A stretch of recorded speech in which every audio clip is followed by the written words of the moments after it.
guys, it's Morgan, and today I'm going to be doing a book recommendations video sponsored by Washington Square Press, who sent me a free copy of My Grandmother Asked Me to Tell You She's Sorry in exchange for a review and to be a part of their booktube tour. This booktube tour is hosted by Loving Dumb Books.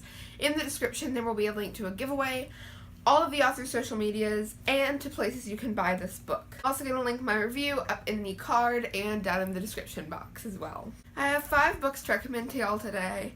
They're all fantasy-ish books, so I figured that would be how I pieced this together.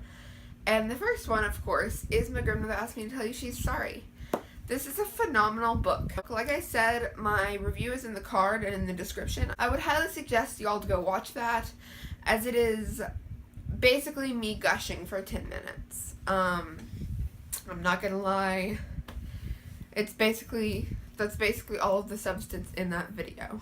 But it's a really good book, and I suggest a lot. It's about a girl whose grandmother is dying or has passed away and leaves her a list of people to apologize to. And it's part scavenger hunt book, part sappy, and just part awesome. Highly, highly, highly suggest this book. Next, I have a book that you will see from me a lot if you haven't already. I don't know how many videos I've mentioned this in so far, but I know I've mentioned it in quite a few, and that would be My Lady Jane by Cynthia Hand, Brody Ashton, and Jody Meadows. This book is absolutely glorious. It is a retelling of the life of Lady Jane Grey, and it's amazing. Also, ferrets. That's all I can say about this without spoiling it. Again, please go read this. It is magical. I highly, highly suggest it. Next, I have Worlds of Ink and Shadow by Lena Coakley. This story is a fantasy based on the life of the Bronte siblings. And that might sound really weird, but it's actually really good because the author mixes in fantasy aspects and a lot of really cool stuff. Basically, they get lost in their own fantasy worlds that they've written. It's very interesting, especially if you're a fan of Wuthering Heights and Jane Eyre, books that were written by the Bronte sisters. This is just a very interesting book to read, and it's really good.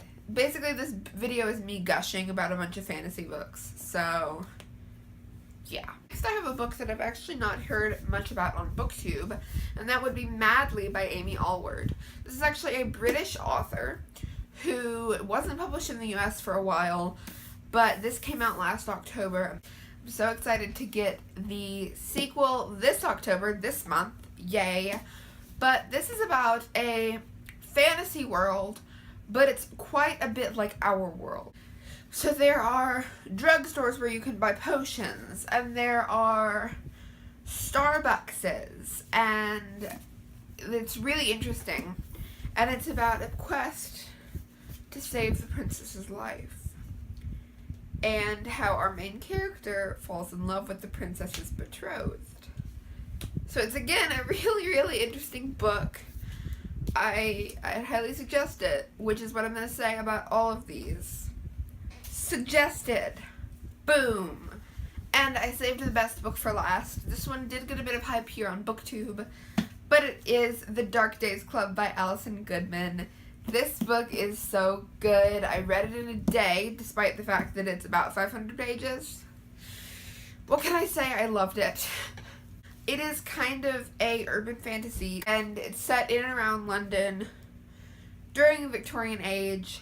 It's kind of steampunk, but it really isn't. It's more like, I would compare it to the Infernal Devices. You know, demon fighters in London in Victorian times. But it's so good. If you're a fan of Jane Austen or a fan of The Infernal Devices by Cassandra Clare, I would pick this baby up because it is so freaking good. I loved it so much. Please read this.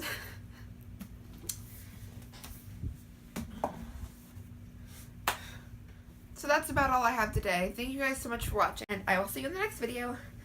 Bye, humans!